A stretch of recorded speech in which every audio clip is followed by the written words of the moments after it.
Pronto, penso que conseguem ver. O tema hoje é sensibilização em segurança contra incêndios. E o objetivo desta formação é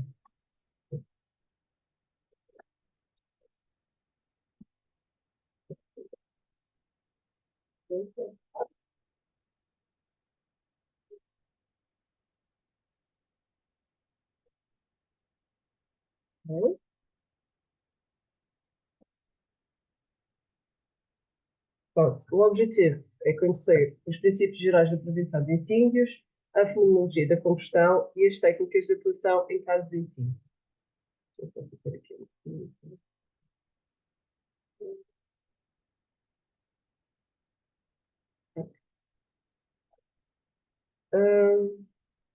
se tiverem alguma dúvida, podem interromper a qualquer momento. Como vos disse, isto faz parte do plano de segurança do CESARRAM, tem um plano de prevenção do qual faz a manutenção, faz parte da manutenção, formação e sensibilização, e tem um plano de emergência que implica a organização, plano de atuação, plano de evacuação, instruções de segurança e planos de emergência. Vamos falar então um bocadinho de combustão. Como vocês conhecem, o fogo já é conhecido desde a pré-história, e é uma manifestação da combustão, porém, se deixar de ser controlado, surge o incêndio. A combustão é então uma reação de oxidação entre um agente combustível e um comburente que é provocada pela energia da ativação, sendo uma reação exotérmica com libertação de calor. Assim, para termos fogo, precisamos de combustível, que é uma substância na forma sólida, líquida, gasosa, que é capaz de arder quando submetida a um aquecimento, a uma determinada temperatura. O comburente é a atmosfera ou o corpo gasoso em cuja presença o combustível pode arder, e o comburente que temos mais em comum é o oxigênio, e a energia de ativação, que é a energia que inicia a combustão e que se manifesta sob a forma de calor. Então, para existir um fogo, temos de ter sempre estes três elementos, o triângulo do fogo. A partir do momento que temos uma combustão, relação conjunta do combustível, do comburente e da energia de ativação, formam-se então radicais livres, são partículas instáveis que deslocam-se a velocidades muito elevadas e que levam a uma reação em cadeia, porque propagam esse fogo. É o que faz manter a combustão. Como fontes de energia de ativação, podemos ter fontes de origem térmica, como mechas, fósforos, pontas de cigarros, instalações geradoras de calor, fornos e caldeiras, radiação solar, superfícies quentes. No nosso trabalho temos muitas fontes de oxigênio, portanto, uma ponta de cigarro ou um isqueiro pode às vezes ser suficiente para iniciar um incêndio.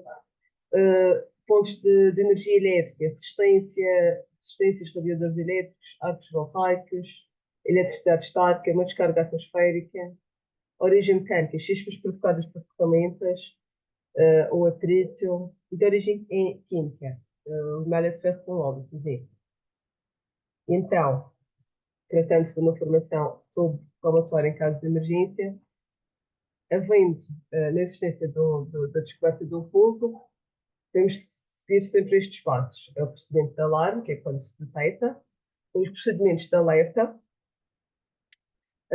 e depois podemos utilizar os meios de primeira intervenção ou outros meios de atuação em caso de incêndio. Se necessário for, procederemos à evacuação para um local seguro ou uma movimentação para uma zona protegida. E ainda temos que proceder ou preparar-nos para a recepção e encaminhamento dos bombeiros, que é a segunda intervenção. Então, detectamos a situação, damos o alarme, não é? O alarme pode ser um alarme geral, que é um alarme emitido para difundir o aviso de evacuação da totalidade dos ocupantes do edifício. E nos locais onde há pessoas com mobilidade limitada ou limitação na percepção, a reação deste alarme também implica desencadear as operações destinadas a evacuar essas pessoas com limitações.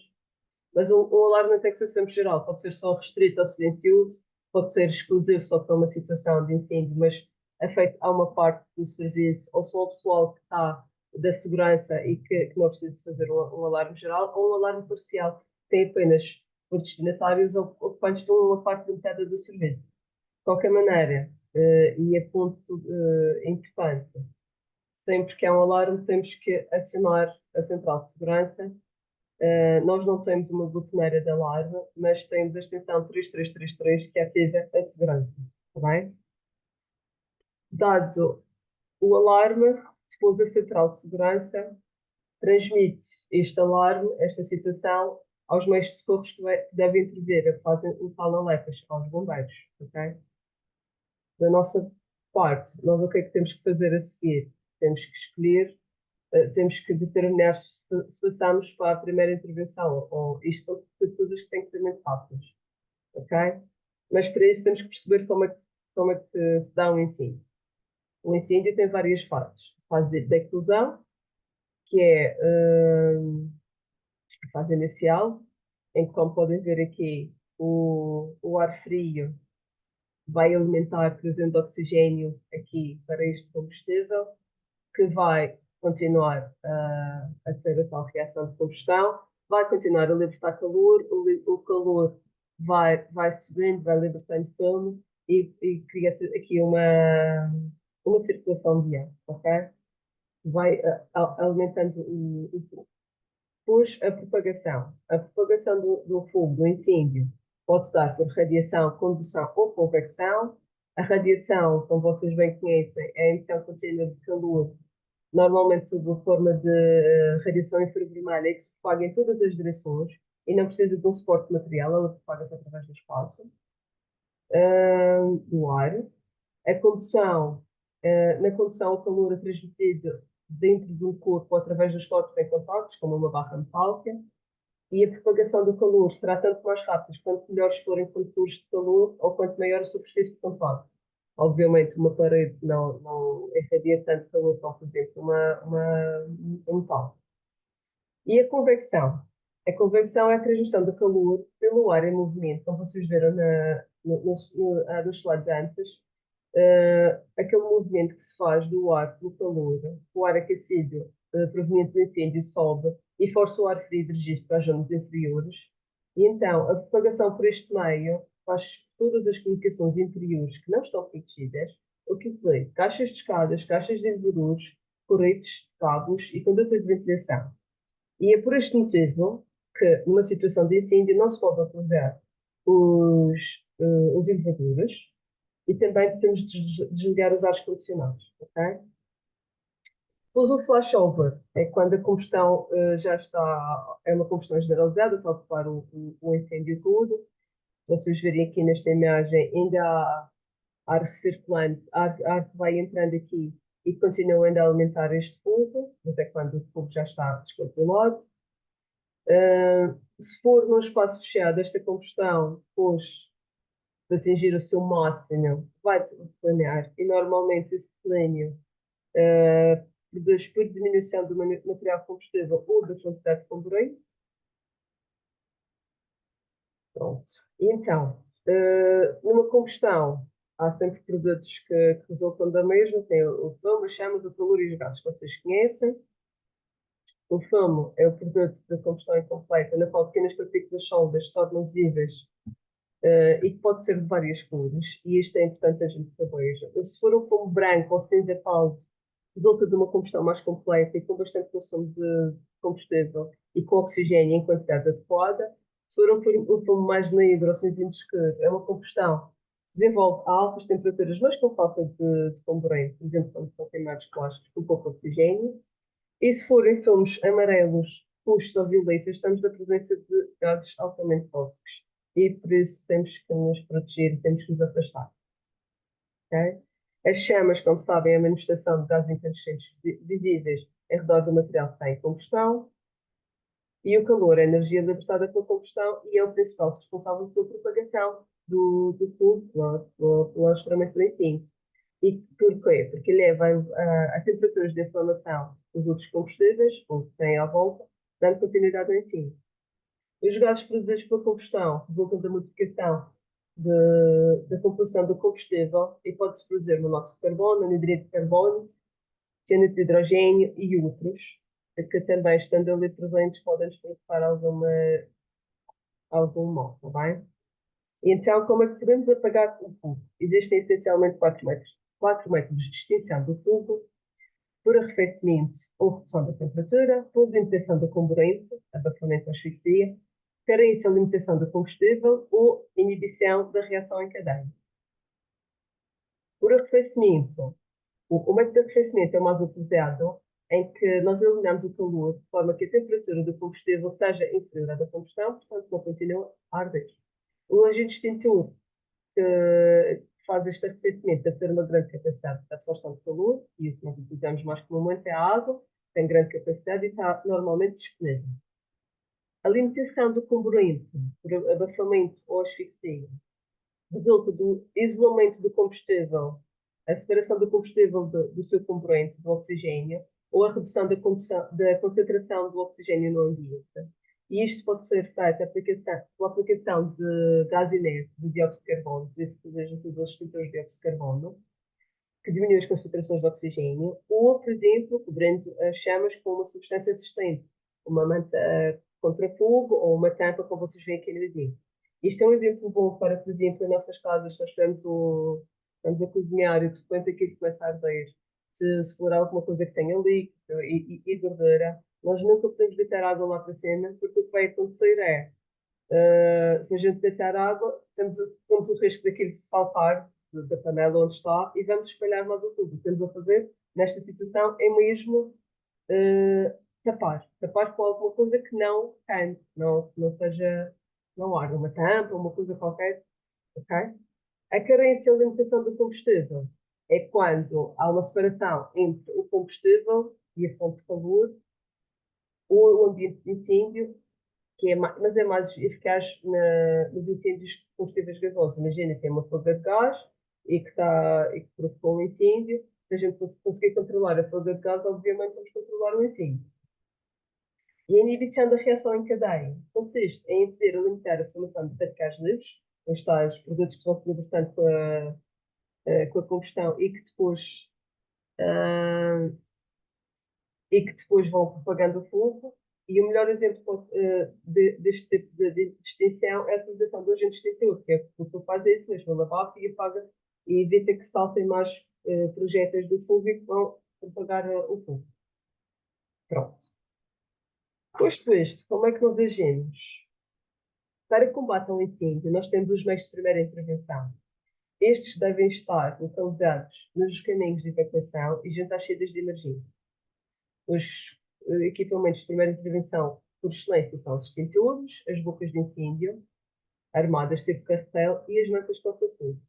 Okay? Nós temos extintores e bocas de incêndio no nosso serviço. Manta corta-fogo, não, infelizmente. Não sei se tem na hemodinâmica, mas na cardiologia não está. Para nós sabermos como vamos apagar o fogo, muito sucintamente, acho que é importante saber que os fogos dividem-se em classes, de acordo com o tipo de material que está em combustão. Os fogos que estão aqui na classe A são os fogos que resultam da combustão de materiais sólidos, como madeira, carvão, papel, tecidos, plásticos, etc., e que normalmente produzem brasas. Os fogos da classe B resultam da combustão de líquidos ou sólidos liquidificáveis, como óleo, gasolina, álcool, tintas, ceiras, vernizes, etc. Os da classe C são fogos que resultam da combustão de gases, como butano, propano, etileno, o fogo que a gente usa para cozinhar dentro da casa. Os fogos da classe D resultam da combustão de metais leves, como sódio, alumínio, titânio, etc. E da classe F são os fogos que envolvem produtos para cozinhar em aparelhagens de cozinha, como óleos, gorduras vegetais ou alimentos. Estes dois, os da classe D e E, normalmente, para serem extinguidos, utilizam extintores próprios. Não são os mais densos de extinguir e precisam de extintores próprios. Ok. Para cada tipo de fogo também existe um tipo de extintor mais adequado, obviamente. Os fogos da classe A normalmente são bem extintos com água, com as soldas nós podemos apagar perfeitamente com água ou com um pouquinho de óleo para dentro, com espumas.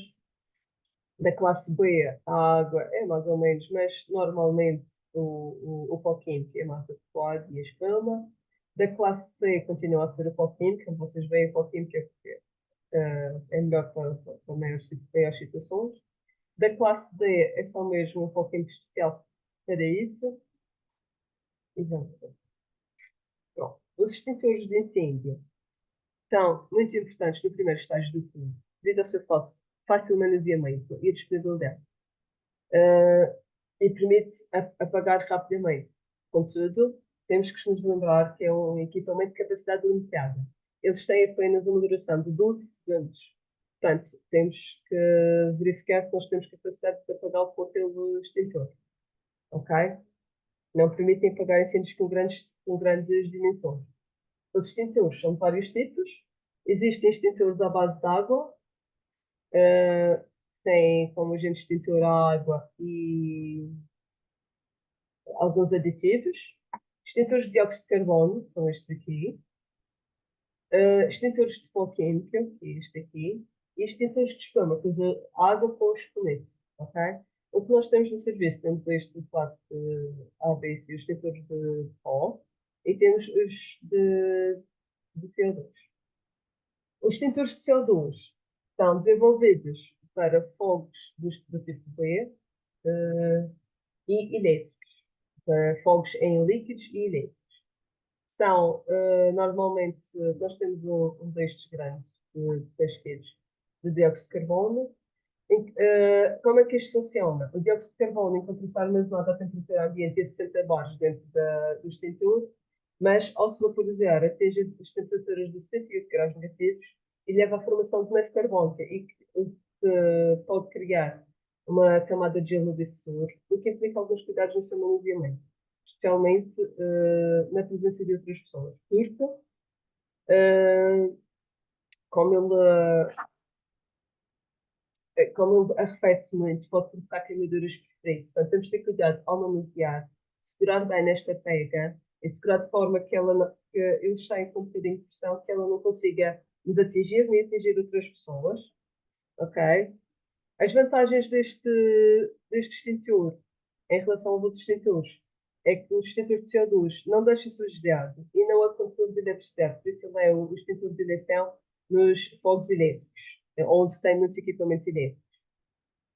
Ele funciona por arrefecimento e abafamento da combustão, portanto, ele diminui a concentração de oxigênio. Contudo, não é propriamente, não é muito eficaz ao ar livre. No ar livre não se consegue controlar propriamente a quantidade de oxigênio. Os extintores de pó química são outro que nós temos no nosso serviço. É constituído por um agente químico, agente extintor de pó químico seco, e funciona por arrefecimento e abafamento da combustão. E ele, a sua eficácia depende do tipo de fogo. Existem, vocês podem, se tiverem curiosidade, podem ver nos extintores. O que é que me está a passar a imagem aqui? Existem nos extintores um símbolo. Deixa-me passar. Existe aqui nos extintores de pó químico um símbolo, que vocês podem ver, A, B, C, que diz para que tipo de fogo é que eles estão adequados. Okay? Como é que se utilizam os extintores? Isto é muito importante a gente saber, acho que é a parte mais importante. Então, para utilizar o extintor, a primeira coisa que temos a fazer é tirar o selo da cavilha. O selo da cavilha é esta partezinha aqui. Selo da cavilha de segurança. E depois tirar a cavilha de segurança. Normalmente, este selo sai quando a gente tira a cavilha de segurança. Okay? Depois, temos aqui, nesta figura 3 e 4, não sei se vocês conseguem ver, diz, primeiro manejo assistente da válvula de segurança, que é este está aqui, ou rodar o volante da válvula. Estes dois passos são para os extintores mais antigos, em que o pó químico está aqui dentro da garrafa e o agente pressurizador está separado e eles só são juntos no momento da utilização. Apesar de não ser esses que nós temos, acho que é importante a gente saber que temos de encontrar num sítio um extintor que esteja deste tipo, então temos que ativar esta parte primeiro, temos que pôr sob pressão para utilizar. Os nossos não precisam nada disto. O que nós temos no serviço é tirar a cavilha de segurança, pressionar a manivela e segurar a pistola em pessoa, está bem? Há uns que o manípulo, no nosso caso, fica aqui mesmo junto do extintor, há outros que ficam na pontinha. O nosso é aqui, nesta imagem aqui. como é que, para combater o incêndio, uma coisa muito importante é, isto obviamente, isto é uma imagem do exterior, mas nós temos que ter a noção se o vento está a favor ou se está contra, porque o pó químico, infelizmente, nós deixamos de conseguir ver quando utilizamos os sensores de pó químico, porque ele deixa aquela fumo, tudo, aquela descarga grande e nós não conseguimos ver. Se nós formos contra o vento, além de não estarmos a ser eficazes, além de não estarmos a ser eficazes, não estamos a ver o que estamos a fazer. Portanto, não convém. Temos que combater o incêndio sempre a favor do vento, aliás. Mais uma coisa, os agentes extintores devem ser utilizados de forma criteriosas para evitar acidentes pessoais e o agravamento do incêndio. Além e ainda que quando possível, desenvolver os efeitos negativos dos próprios extintores. Por exemplo, os extintores de fósforo são tóxicos, apesar de, ou melhor, não são tóxicos nem condutores de eletricidade, mas são corrosivos e dificultam a visibilidade durante a extensão do fluxo, que eu estava a dizer. Portanto, nós não conseguimos ver, depois também é um bocado difícil. E quando nós nos aproximamos do incêndio, uma coisa muito importante, antes de avançar para o incêndio, devemos efetuar um pequeno disparo do agente extintor para verificar que ele está em condições operacionais. Porque também se ele não estiver a funcionar, nós risco, se avançarmos até ao fundo, ele não quer funcionar. Portanto, fazemos um pequeno disparo e depois avançamos. Aproximamos do incêndio de 3 a 5 metros, de acordo com a capacidade do extintor, e dirigimos o agente para e dirigimos o jato do extintor para o incêndio em movimentos de varrimento na base do fogo, devagarinho, e conforme vai se apagando, então vamos do procedimento, está bem? Se for um extintor de CO2, devemos nos aproximar o mais próximo possível do incêndio, uma vez que ele tem um alcance menor e é facilmente desviado por ventos influentes. Contudo, como eu já vos tinha dito, este extintor também não é muito adequado para usar em espaços abertos, é mais para interiores. Não é? Como é que fazemos? Fazemos movimentos laterais, tipo barrimento. Uma coisa muito importante, nunca devemos incidir o jato, assim como vocês veem nesta imagem, incidir na vertical no incêndio, porque há a possibilidade de nós, com a pressão, estarmos a levantar o material que está a arder e ele se espalhar ainda mais. Portanto, é sempre estes movimentos de varrimento na base, devagarinho, até ir apagando. Okay? Bocas de incêndio armadas, carretéis. Nós também temos no serviço, temos os armários muito giros. Elas são equipadas com uma mangueira semi-rígida, com um comprimento máximo de 30 metros e que tem uma válvula de força e uma agulheta. A agulheta, que é, no fundo, a pontinha da mangueira, tem 3 posições: fecho, fechada, em jato ou em chuveiro, tal como a gente tem as duas nas nossas mangueiras de jardim. Okay? E tem indicação do lado no sentido de abertura, ou seja, para que lado é que a gente roda para lá abrir. Okay? Quem tiver curiosidade, pode me perguntar, ou pode ver, nós temos no serviço os nossos cartazes que estão nos armários e que não estão fechados, portanto podem ir lá, podem ver se tiverem curiosidade. Uh, ok? Vamos continuar. Estou aqui a ter a informação que eu tenho mais 10 minutos. Combate um incêndio por arrefecimento. Movimento no então, nos supermercados. Sim. Como é que nós. Mas eu ponho uma moeda a correr direitinho. Era só 50 25. O microfone. Ok. Como é que utilizamos os cartazes? Abrimos a porta, abrimos a válvula. Já vamos buscar o outro lá abaixo. O demo de gel. Estendemos a mangueira necessária. Mas é para buscar. Estendemos a mangueira necessária. Estendemos e abrimos a agulheta e passamos sobre a base da chama. Quando atacamos o fogo com o carretel, ter em conta que será mais eficaz em forma de chuveiro, a água tem alguém que está a falar e gostava que tirassem o som, por favor.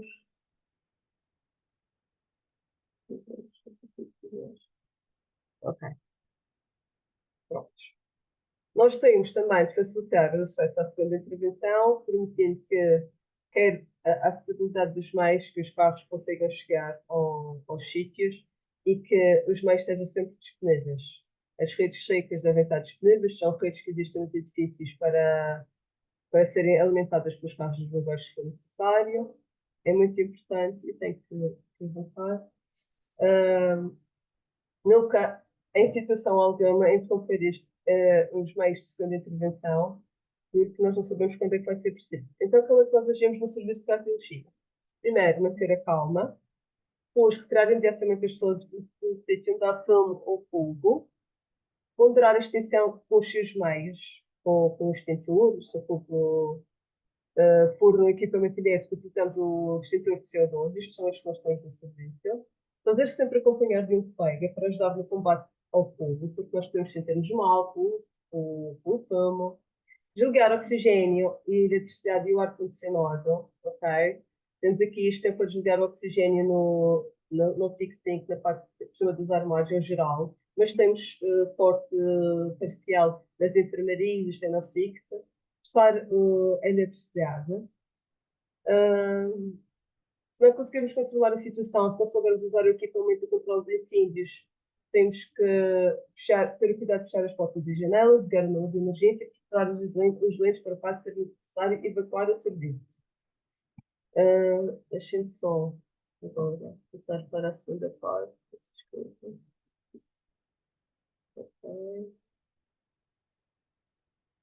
Aqui. Quanto à evacuação, pode ser necessário, na situação de incêndio, fazer uma evacuação do serviço. A primeira coisa a fazer é manter a calma.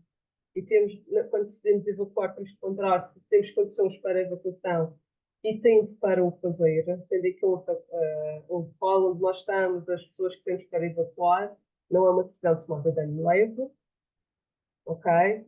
Portanto, temos que comunicar o número de emergência, dizer o tipo de incidente, o número de elementos disponíveis, de equipamentos disponíveis, as eventuais baixas e danos, e este será ativado o gabinete de segurança, que depois vai ativar as equipas de emergência que nos vêm ajudar, supostamente. Ok? Este é o sinal de saída de emergência, como vocês sabem. Em caso de evacuação, procuramos os acessos adequados. Nós temos as escadas ao pé dos despejos e as escadas centrais do hospital. Quando nós damos o alarme, quando ligamos o 3333, que é o responsável por que faz isto, nós temos que dar o maior número de informações possíveis sobre o que se passou, o tempo disponível para abandonar o serviço, as condições em que será feita a evacuação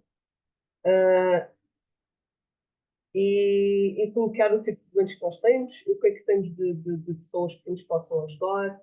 Devemos recolher o maior número de macas e cadeiras de rodas para ajudar o transporte de doentes de um lado para o outro. Nós podemos, por exemplo, ter da ala nascente para ir para a corrente, pode ser só necessário isso. Temos que fechar os catéteres dos doentes e tirar os suportes de seguro, a que estejam ligados. E uma coisa muito importante, deve ser sempre a mesma pessoa, portanto, o chefe de equipa, a falar com o serviço de emergência, do 3333, de forma a minimizar os erros ou falhas de comunicação. Ok? O gabinete de segurança depois vai pegar o plano de emergência e estas coisas todas que tem aqui, os meios que sejam precisos, os bombeiros, o gabinete de apoio psicológico, catering. Para nós, é importante a identificação dos doentes, que não deve ser feita numa situação de emergência, devem estar sempre identificados, porque nós, numa situação de emergência, de andar à procura de necessárias, não é isso que levam. Juntar processos clientes, isto está aqui, mas atualmente acho que não se justifica, que nós temos a ideia tónica.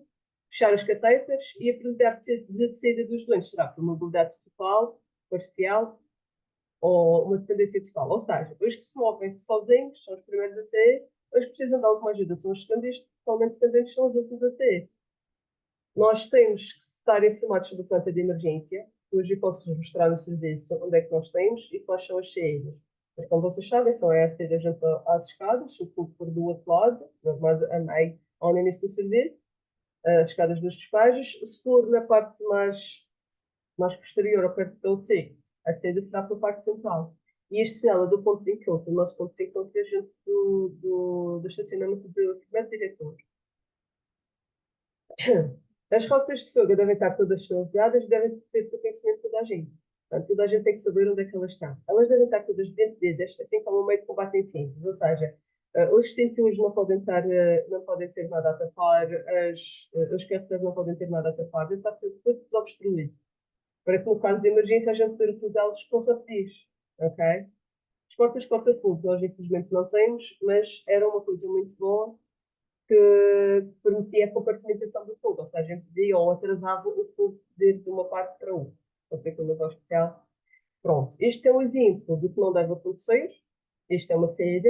Então, vocês veem aqui o centro, saída de emergência. Devia estar, era assim.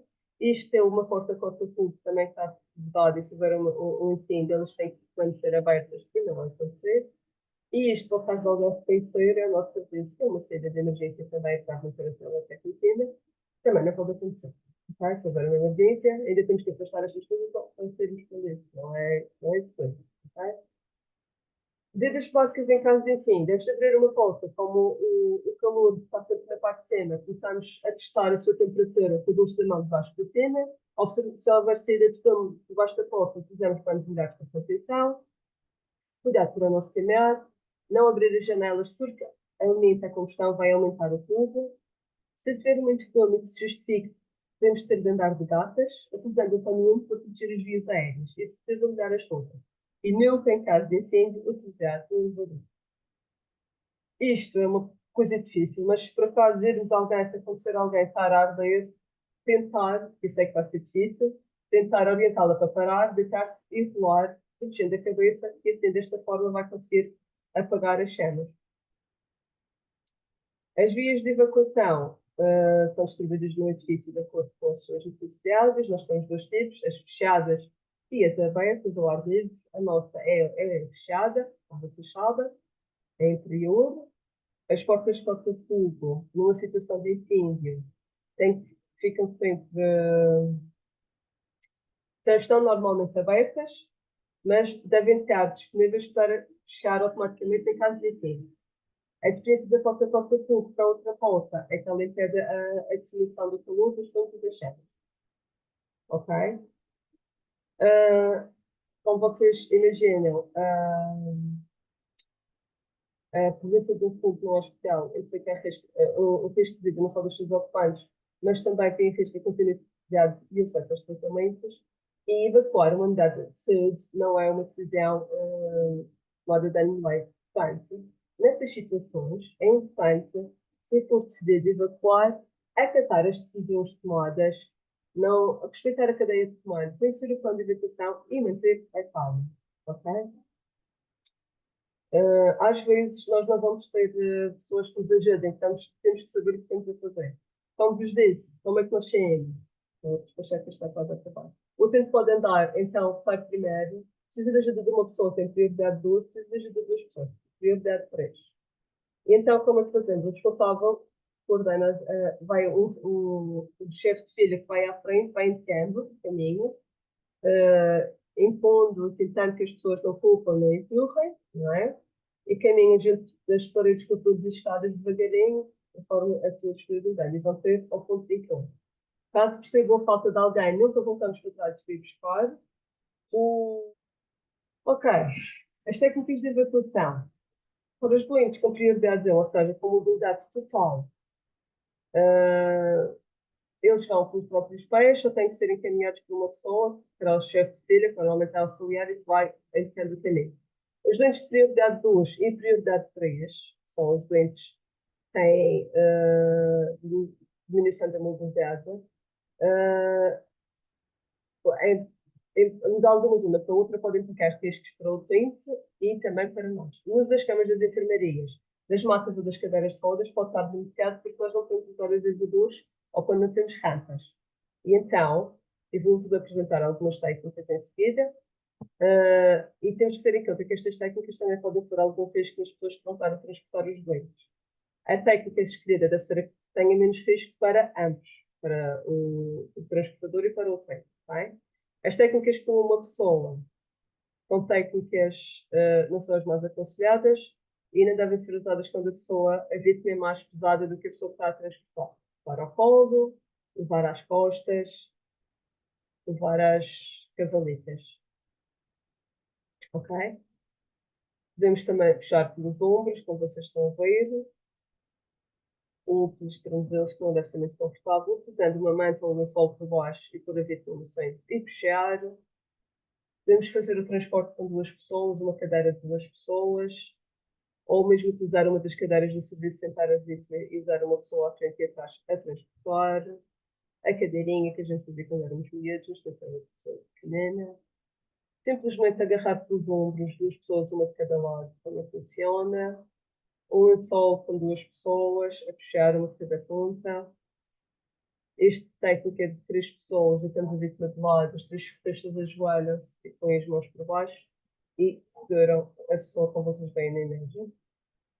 E têm que andar ao mesmo passo, avançar todos com o mesmo pé para não haver problemas. Ok? Então, como é que funciona no nosso serviço?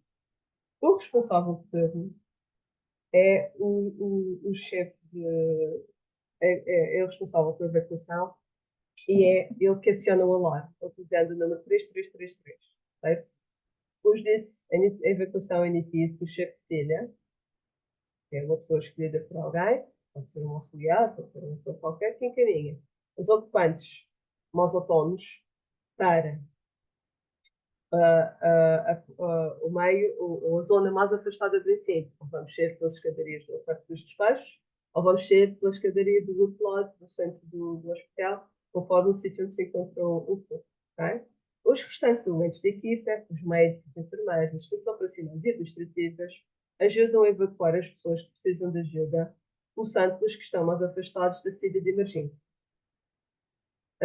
O responsável da equipa também desliga o quadrilhete e as rampas de CO2. Não utilizar elevadores em caso de incêndio, como vocês sabem. E após evacuar todos os doentes, o Serra Filha, que é o responsável de turno, verifica todos os compartimentos do serviço para se tratar de alguma pessoa e os vai ter com o restante da equipa evacuar. Uma coisa importante, às vezes as situações, oxalá que nunca aconteça, obviamente, mas numa situação muito grave, pode não ser possível transportar os doentes todos. Nessa situação, se a gente não conseguir, não termos mais, não conseguirmos, e se for um incêndio que esteja a alastrar e a gente tem que se afastar, temos também que voar pela nossa vida, e então o que nós fazemos é fechamos todas as portas e janelas, saímos e informamos os bombeiros da presença e de onde é que estão essas pessoas, ok? Pronto, estava a tentar fazer aqui a informação, não consegui. Dúvidas? Agora temos tempo, se alguém ter alguma dúvida, é só dizer, ok? Alguém tem alguma dúvida? Ora, Cristina, queria-te dar os parabéns pela apresentação. Eu fiquei com o meu tempo, como comecei um bocadinho antes, tive um bocadinho parado, tive que reiniciar o link, porque senão não isto dá 40 minutos, sorry. Exatamente, mas penso que eu reiniciei 2 ou 3 minutos depois. Penso que algumas pessoas também tiveram dificuldade, porque passamos de 23 ou 22 para 14 nesse tempo. Sim, por isso que as E outras por pessoas isso, não viram. exatamente, reiniciando. Mas pronto, acho que de uma forma geral, acho que apresentaste bem. Foi pena não termos muito mais gente, porque as pessoas sabem que isto é obrigatório e temos que passar esta informação depois para a próxima formação que fizeres, porque nem metade das pessoas deram de serviço. Só da parte médica, só a doutora Graça é que teve, e um Huawei P20 Pro, que eu não sei quem é. Não sei quem é que está identificado com esta situação. Mas pronto, depois temos que voltar a pensar em mais uma formação. É o meu, é o meu. É o meu. O P20 Pro é meu. É o meu. Mas dois outra vez apareceu, desta vez não apareceu porque Isto é telefone de ricos. Não deves ter posto o nome. De qualquer maneira, É o disfarce para a festa do carnaval. De qualquer maneira, esta informação vai ficar gravada e depois vai ficar acessível. Eu vou passar ao Nuno e ele vai disponibilizar lá para quem quiser ver e quem quiser ver. Além disso, isto é uma coisa que na teoria é uma coisa, mas na prática é outra. Quem tiver necessidade, quem quiser esclarecer dúvidas, é só falar comigo e mostro-vos no serviço em loco onde é que nós estamos as coisas, o que é que nós podemos fazer, a planta de emergência, os cartazes, os extintores, posso mostrar isso tudo, é só me perguntarem e terei todo o gosto, está bem? Perfeito, muito obrigado. Ok, pronto. Ok, obrigado, Cristina. Temos de acabar por hoje, está bem? E obrigada pela vossa Depois presença. envias-me o fecheiro de vídeo, está bem? E coloco no canal do YouTube do serviço. Sim, você dois, se eu conseguir juntar os dois, era bom, mas depois logo, está bem? Se não conseguires, eu consigo. Portanto, manda-me os Eu, fecheiros que eu eu trato vou-te disso. mandar, e se conseguir fazer isso, eu não vou Ok, conseguir de ok. certeza, porque eu não sei fazer essas coisas, Certo. mas penso que tu consegues, depois tu pões lá no canal, ok? Obrigada. Está combinado, Obrigada está a todos pela vossa presença. Obrigado, até à próxima. Obrigada. Tchau, Cristina. Tchau, Obrigado. beijinhos. Obrigado.